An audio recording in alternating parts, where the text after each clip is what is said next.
Malkajgiri police commissioner కార్యాలయంలో మహిళలు పిల్లలపై జరిగే నేరాల దర్యాప్తులో పోలీస్ అధికారులు ఇతర భాగస్వాముల నైపుణ్యాలను అవగాహనను పెంపొందించే లక్ష్యంతో మే 15, 16, 2026 తేదీలలో పోక్సో చట్టం సమర్థవంతమైన అమలుపై 2 రోజుల శిక్షణ కార్యక్రమం నిర్వహించారు. ఈ కార్యక్రమంలో పోక్సో చట్టంలోని ముఖ్యమైన అంశాలు, బాలల స్నేహపూర్వక దర్యాప్తు విధానాలు, బాధితుల విచారణ, చట్టపరమైన ప్రక్రియలు, ప్రాసిక్యూషన్ అంశాలు మరియు సహాయక సంస్థలతో సమన్వయం వంటి పలు కీలక విషయాలపై అవగాహన కల్పించారు. శిక్షణ కార్యక్రమంలో భాగంగా మల్కాజ్గిరి పోలీస్ కమిషనర్ శ్రీమతి బి సుమతి ఐపీఎస్ పాల్గొని ప్రసంగించారు. మహిళలు పిల్లలపై జరిగే నేరాలలో వృత్తిపరమైన బాధితుల పట్ల సున్నితమైన దర్యాప్తు జరపడం చాలా కీలకమని ఆమె నొక్కి చెప్పారు. దర్యాప్తు అధికారి, ఇన్వెస్టిగేషన్ ఆఫీసర్ రికార్డు చేసే బాధితురాలి వాంగ్మూలం నాణ్యత, సాక్ష్యాల గొలుసును బలోపేతం చేయడంలో కీలక పాత్ర పోషిస్తుందని తెలిపారు. ఇందులో భాగంగా బేగంపేట్, మేడిపల్లిలో 2 కొత్త భరోసా కేంద్రాలను ఏర్పాటు చేయాలని ప్రతిపాదించినట్లు ఆమె వెల్లడించారు. అలాగే అందరి సమన్వయ ప్రయత్నాల వల్ల మహిళలకు సంబంధించిన నేరాలలో శిక్షల రేటు, కన్విక్షన్ రేట్ 4.75% నుండి 14% పెరిగిందని, అలాగే మహిళలు, పిల్లలకు సంబంధించిన పెండింగ్ కేసుల సంఖ్య 20% తగ్గిందని సిపి వివరించారు.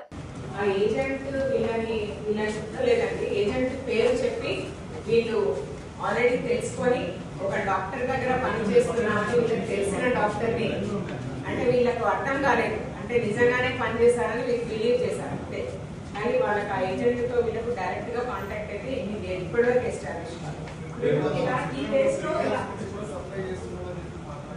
అవును, వాళ్ళు నేపాలీస్ ని సప్లై చేస్తున్నాడు, కానీ వీళ్ళని సప్లై చేసిన వ్యక్తి అతను అని మనకి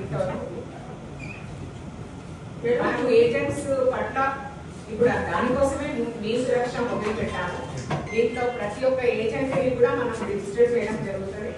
ఒకవేళ అతని పాత్ర ఉంటే అతను కూడా దీంట్లో 100% కింద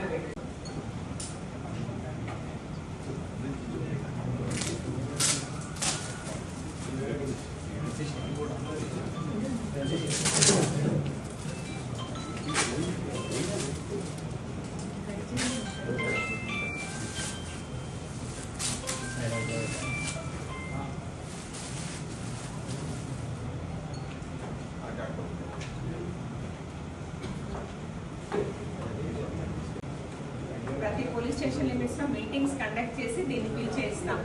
కాకపోతే ఎలా చేయిస్తామన్న ఈ పోస్టర్ ని మీరు ప్రచురించాలని కోరుకుంటున్నాం.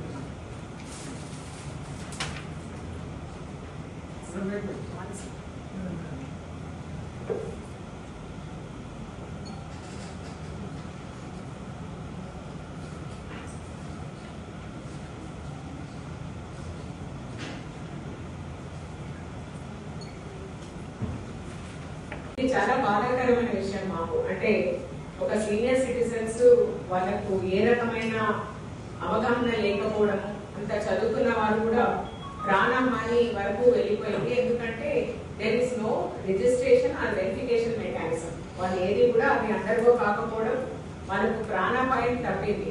అంటే ఒకవేళ ఏదైనా జరిగి ఉంటే అది ఖచ్చితంగా we would have depended a lot. So that is vulnerable area. First vulnerable area ఏంటంటే తెలియని వాళ్ళని పెట్టుకోవడం, దానివల్ల ఇలాంటి ఆపదలో చిక్కుకోవడం. నెక్స్ట్ వాళ్ళను ఆల్మోస్ట్ చనిపోయే స్టేజ్ వరకు తీసుకొచ్చారు. అది ఐసోలేటెడ్ కాలనీ కాబట్టి చూస్ చేసుకున్నారు. వాళ్ళ ఇంట్లో చాలా డబ్బు ఉందని చూస్ చేసుకున్నారు. ఇద్దరే సీనియర్ సిటిజన్స్ అని చూస్ చేసుకున్నారు. అంటే ఇవన్నీ కూడా బాగా గమనించి మాత్రమే అలాంటి ఇళ్లలోనే వీళ్ళు ఆక్యుపై అవుతారు అన్నది. వీళ్ళని మేము ఏమైనా చేసిపోతే దాదాపుగా మేము దేశం దాటే వరకు కూడా పోలీస్కి తెలిసే ఛాన్స్ లేదన్నది ఫస్ట్ ఛాలెంజ్ మేము ఫేస్ చేసింది. ఈ ఛాలెంజ్ ని ఎలా ఎదుర్కొన్నామంటే వారిద్దరు కూడా చాలా బాగా బిహేవ్ చేయడం, తర్వాత ఇమ్మీడియట్ గా క్లూస్ అక్కడ ఛాన్స్ ప్రింట్ మనకు రావడము is one big breakthrough which we got. అంటే మనం ఐడెంటిఫై చేసిన యువతి ఆల్రెడీ పార్ట్ ఆఫ్ ఎన్స్ లో ఉంది కాబట్టి మనకు కొంత సమాచారంతో మనము మంచి టెక్నికల్ ఎవిడెన్స్ తో ముందుకు వెళ్ళడం జరిగింది. 12/5/2026 రాత్రి 9:40 Jawahar Nagar police station limits లో ఒక నోటోరియస్ హౌస్ డెకాయిటీ గ్యాంగ్ ఒక ఇద్దరు సీనియర్ సిటిజన్స్ ని కట్టి వాళ్ళను ఊపిరాడకుండా తర్వాత కదలకుండా కాళ్ళు చేతులు కట్టి డెకాల్టీ చేయడం జరిగింది. ఈ ముఠాలోని సభ్యులందరూ కూడా నేపాలీ హౌస్ వర్కర్స్. అయితే ఇద్దరు దీనిలో కంప్లైంట్ శ్రీ మురళీ మోహన్ నర్సీపురం గారు, వీరు 68 సంవత్సరాలు, ఇంటర్నేషనల్ ఆర్బిట్రేటర్ గా పనిచేస్తారు. వీళ్ళు నివసించే ప్రాంతం Jawahar Nagar police station limits లోని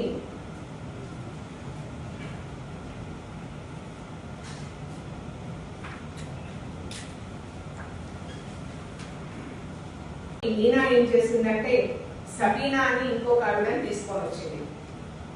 మీకు ఒక హౌస్ మేడ్ గా నేను ఇంట్రడ్యూస్ చేస్తున్నాను, మీకు ముందు పెట్టే ఏజెంట్ నాకు తెలుసు అని చెప్తుంది. కానీ యాక్చువల్లీ తెలియదు. వీళ్ళు ఆ పర్టికులర్ ముందు పెట్టే ఏజెంట్ ని కలుపుకుంటే మా ప్రాంతం వాళ్ళే అని మాత్రం చెప్తారు. ఎందుకంటే నేపాలీస్ కాదు, వీళ్ళు అంతకంటే ఎక్కువ ఎంక్వైరీ చేయలేదు. ఈ మేడం మమతా హాస్పిటల్లో డాక్టర్ గా పనిచేస్తారు, సీనియర్ పాథాలజిస్ట్. ఆవిడ పొద్దున్న లేస్తే 9 గంటలకు తను సెల్ఫ్ డ్రైవ్ చేసుకొని మమతా హాస్పిటల్ వరకు వెళ్ళిపోతారు. అంటే ఇంట్లో కేవలము కంప్లైనెంట్ శ్రీ మురళీమోహన్ గారు మాత్రమే ఉంటారు. వీరు ప్లాన్ ప్రకారం ఏం చేశారంటే అప్పటి నుంచి వీళ్ళ ప్లాన్ ఎలా ఇంప్లిమెంట్ చేయాలి అని సబీనాతో పాటు వచ్చిన రాజేష్ ప్లాన్ చేసి వాళ్ళకు సహకరించడానికి వచ్చిన మమత ఎవరైతే మీనా ఉందో వీళ్ళకు పని సరిగ్గా రాదు, నేను వీళ్ళతో కూడా ఉండి నేర్పిస్తాను అని చెప్తారు. చెప్పి మమత యొక్క భర్త, తర్వాత సబీనా యొక్క భర్త అందరూ వీళ్ళ సర్వెంట్ క్వార్టర్ లో ఒక వారం 10 రోజుల నుంచి స్టే చేయడం మొదలు పెడతారు. వాళ్ళు ఎంత క్లోజ్ అవుతారంటే ఈ కపుల్ కి, వాళ్ళు చేయి పెట్టే లోపలే వీళ్ళు చేతికి అన్ని అందించడం, వంట చేయడం, వచ్చి వీళ్ళతో పాటు ఫ్రీగా వీళ్ళ విషయాలని చర్చించడం. సీనియర్ కపుల్ కి అంతకంటే ఇట్ ఇస్ లైక్ ఎవరో చాలా బాగా మమ్మల్ని చూసుకుంటున్నారు అన్న ఒక భావన కలిగించేంత వరకు ఉన్నారు. అట్లా ఉన్న క్రమంలో 2012 ఈవిడ ఫ్రమ్ దేర్ వీళ్ళు ప్లాన్ ఎలా చేయాలి అని ఆలోచించి 11వ రోజు ఈ మీనా అన్న ఆమెది బర్త్డే అని చెప్తారు. చెప్పి ఆ రోజు ఇంకా కొద్ది మంది ఆ రూమ్ లో జాయిన్ అవుతారు. వచ్చి వీళ్ళకి ఎంతమంది బయట సర్వెంట్ క్వార్టర్ లో ఉన్నారో అంత అవగాహన లేదు. నుంచి వీళ్ళ స్కూటరే తీసుకొని ప్రతి చిన్నరానికి బయటికి పోవడం ఇంట్లోకి రావడం. వీళ్ళు ఏమనుకున్నారంటే బర్త్డేకి సంబంధించిన వస్తువులన్నీ తెచ్చుకుంటున్నారని వీళ్ళు అనుకున్నారు. అనుకొని ఆవిడ సాయంత్రం వరకు అన్ని పనులు చేస్తుంది. చేసిన తర్వాత మధ్యాహ్నం వీళ్ళతో పాటే కూర్చొని సబీనా అన్న ఆవిడ టీవీ కూడా చూస్తుంది. తర్వాత నేను రోటీలు చేసి పెట్టాలని అడుగుతుంది. అమ్మ మీకు ఈరోజు బర్త్డే ఉంది కదా, ఆ రోటీ ఏదో నేనే చేసుకుంటానని ఈవిడ పెద్ద ఆవిడ చెప్తారు.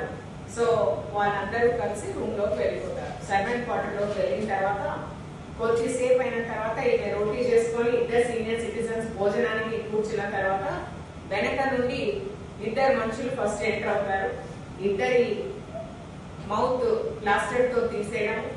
ఆ మూసే క్రమంలో మురళీమోహన్ గారిది అప్పుడే ఫుడ్ తినడం అయిపోయింది. లేసే క్రమంలో ఏం చేస్తారంటే ఆయన కింద పడేసి కాళ్ళు కట్టి చేతులు కట్టి ఒక లిక్విడ్ ఆయన అన్కాన్షియస్ అయ్యే విధంగా ఒక లిక్విడ్ ఆయనకు అడ్మినిస్టర్ చేస్తారు. ఆ సమయంలో వీళ్ళు చాలా బాగా బిహేవ్ చేసి ఆమె ఏం చెప్తారంటే నా దాంట్లో ఏం పోయకండి, నేను మీకు ఏం కావాలంటే అది మీకు సహకరిస్తామని చెప్తారు. మమ్మల్ని చంపాల్సిన అవసరం లేదు, మమ్మల్ని ఏం చేయొద్దండి అంటే కూడా వీళ్ళని ఒక బెడ్రూమ్ లోకి తీసుకొని వెళ్ళి కాళ్ళు చేతులు తర్వాత మౌత్ అన్ని ప్లాస్టర్ వేసి అక్కడ వాళ్ళని పడేసి పక్కనే ఉన్న రూమ్ లో ఉన్న మొత్తం ఇంటిని కింద పైన డబుల్ స్టోరీ హౌస్, పైన బెడ్రూమ్స్ ఉన్నాయి, కింద బెడ్రూమ్స్ ఉన్నాయి. ప్రతి ఒక్క వస్తువుని కూడా కంప్లీట్ గా 8:30కు మొదలు పెడితే రాత్రి 11:30 వరకు కూడా ఇల్లంతా కూడా సర్దడం. అక్కడ ఉన్న పార్టిసిపేట్ చేసిన వాళ్ళు రాజేష్, సబీనా అలియా సునీత, మీనా, చాంగ్, సామ్రాట్ వీళ్ళందరూ కూడా ఇంట్లోకి ఎంటర్ అయ్యారు. అని రిమైనింగ్ అక్యూజ్డ్ బయట వెయిట్ చేస్తున్నారు. నేను చెప్పినట్టు 8:30 నుండి 5 మంది అక్యూజ్డ్ ఇంట్లోకి ఎంటర్ అయిన తర్వాత ఈ unknown intoxicating poisonous substance Muralimohan గారికి అడ్మినిస్టర్ చేసిన తర్వాత వాళ్ళని బెడ్రూమ్ లో కట్టి పడేసి గోల్డ్ ఆర్నమెంట్స్ ఒక 60 తులాలు, సిల్వర్ ఆర్టికల్స్ ఒక 15 కిలోలు, 2 మొబైల్ ఫోన్స్, డాలర్స్ ఒక 3000 క్యాష్, ఇతర ఆర్టికల్స్ అన్ని కూడా తీసుకొని వాళ్ళు ఈ అఫెన్స్ కమిట్ చేసిన తర్వాత ఒక ఆటో రిక్షా తీసుకొని ఆ గల్లీ ఎండింగ్ ఒక ఇద్దరు వెయిట్ చేస్తారు. వీళ్ళ స్కూటర్ మీద ఒక కపుల్, మిగిలిన వాళ్ళందరూ కూడా ఆటోలో బయలుదేరి వెళ్ళిపోతారు. ఈ స్కూటర్ వాళ్ళు వెళ్ళిన తర్వాత యాప్రాల్ చౌరస్తా దగ్గర దాన్ని అబాండన్ చేస్తారు. వీళ్ళ ఫోన్స్ వాళ్ళే తీసుకెళ్ళిపోతారు. తర్వాత మాకు ఎంబడే ఆ రోజు రాత్రి నుంచి నెక్స్ట్ డే 4 గంటల వరకు కూడా, because it is an isolated place, ఒక్కొక్క ఇల్లు చాలా దూరం ఉంది. సో వీళ్ళు మోరవర్ వీళ్ళకు ఒక ఆయనేమో కొంత సెమీ కాన్షియస్ లో ఉన్నారు. ఆయనను చూసుకోవడమే సరిపోయింది. ఆయన ఎప్పుడు కాన్షియస్ లోకి వస్తారని వచ్చిన తర్వాత వాళ్ళకు కనుచూపు మేరలో ఎవరు కనపడరు. వాళ్ళకు లేయాలంటే మెల్లగా జరిగి కింద పడి బెడ్ లో దగ్గర ఒక చిన్నది తీసుకొని చెయ్యి మాత్రం విడిపించుకొని కిటికీ దగ్గరికి వెళ్ళి చాలాసేపు అరిచారు. మార్నింగ్ రాత్రి 11:30 అఫెన్స్ అయితే మార్నింగ్ 2 గంటల వరకు కూడా ఎవరు వాళ్ళని పలకరించలేదు. అప్పుడు 3 గంటల సమయంలో పక్కన రోడ్ కాంట్రాక్ట్ చేసుకునే కాంట్రాక్టర్ వర్కర్ చూసి వీళ్ళు ఎవరో సీనియర్ సిటిజన్స్ వీళ్ళు అరుస్తున్నారు అని చెప్పి వచ్చి వాళ్ళ డోర్ దగ్గరికి వచ్చి వాళ్ళ కీ అక్కడ ఉందని చెప్తారు. ఎందుకంటే వీళ్ళ bedroom door lock, entire house lock, and ఇంకా ఒక కొన్ని గంటలు వాళ్ళ ఆలస్యం అయి ఉంటే వాళ్ళ కట్టిన చేతులంతా కూడా గాయాలై ఉన్నాయి. వాళ్ళు మాట్లాడే పరిస్థితిలో లేదు. ప్లస్ ఆరోగ్యం కూడా అంత బాగాలేని మనుషులు ఇద్దరు కూడా. సో ఆ టైంలో వాళ్ళు రావడం, ఎప్పుడే పోలీస్ కి ఫోన్ చేయడం, పోలీస్ తక్షణమే అక్కడ రీచ్ కావడం, రీచ్ అయిన ఎప్పుడే వాళ్ళు వెరిఫికేషన్ అంటే డొమెస్టిక్ హెల్ప్ వెరిఫికేషన్ అన్న కాలమ్ ని ప్రెస్ చేసి వాళ్ళ దగ్గర ఎవరైతే డొమెస్టిక్ హెల్ప్ రిజిస్టర్ అవుతారో వాళ్ళు పెట్టుకున్నారో, ఒక డ్రైవర్ గానో, ఒక కుక్ గానో, ఒక వాచ్మెన్ గానో, ఒక క్లీనర్ గానో, ఒక గార్డెన్ గానో, వాళ్ళు ఏ రకంగా పెట్టుకున్నా కూడా వాళ్ళే అది గూగుల్ స్టోర్ నుంచి హాకై అల్ట్రా యాప్ డౌన్లోడ్ చేసుకొని మేము ఆ క్యూఆర్ కోడ్ అంతా కూడా మా వెబ్సైట్ లో, మా ఫేస్బుక్ లో, మా సోషల్ మీడియా హ్యాండిల్స్ లో కూడా పెడతాము. వాళ్ళు దాన్ని ఓపెన్ చేసుకొని ఫిల్ చేసుకోవాలి. వేరాస్ టెనెంట్స్ తర్వాత సీనియర్ సిటిజన్స్ అంటే 60 ఏళ్ళు దాటిన వాళ్ళందరికీ కూడా మేము సెపరేట్ లింక్ ఇచ్చి దాంట్లో పోలీస్ వారి సహాయంతోనే ఫిల్ చేయడం జరుగుతుంది. ఇది ఒక్క రోజులో సాధ్యం కాదు కాబట్టి ఇదంతా ఒక మెగా డ్రైవ్ లాగా మీ సమక్షంలో కనపడాలి కాబట్టి మేము ఈరోజు కమిషనర్ ఆఫ్ పోలీస్ నుండి లాస్ట్ కానిస్టేబుల్ వరకు మేము మా ఫీల్డ్ లో ఉండి ఎలా చేయాలి అన్నది కమ్యూనిటీస్ కి ప్రతి పోలీస్ స్టేషన్ లిమిట్స్ లో ఒక 20 ప్లేసెస్ ని ఎంచుకున్నాము. ఆ 20 ప్లేసెస్ లో కమ్యూనిటీకి చెప్తాం. ఆ తర్వాత రేపటి నుంచి ఈ డ్రైవ్ దాదాపుగా 4 రోజులు కంటిన్యూ చేస్తాం. దానికి పోస్టర్ రిలీజ్ చేస్తున్నాము. I request all of you to make it a big affair where అంటే ఎంత మీరు పబ్లిక్ లోకి తీసుకెళ్లాలంటే మన కమిషనరేట్ లిమిట్స్ లో ప్రతి ఒక్కరు కూడా వాళ్ళకై వాళ్ళు వాళ్ళ దగ్గర ఉన్న వాళ్ళని వెరిఫై చేసుకునే విధానం, రిజిస్టర్ చేసుకునే విధానాన్ని మేము అమలు చేస్తున్నాం కాబట్టి స్వచ్ఛందంగా వాళ్ళే రిజిస్టర్ చేసుకోవాలని కోరుతున్నాం. స్వచ్ఛందంగా పోలీస్ ద్వారా రిజిస్టర్ చేయమని కోరుతున్నాం. ఆ పోస్టర్ ఇవాళ మా ఆఫీసర్స్ సమక్షంలో మేము రిలీజ్ చేస్తాము. Thank you for the opportunity.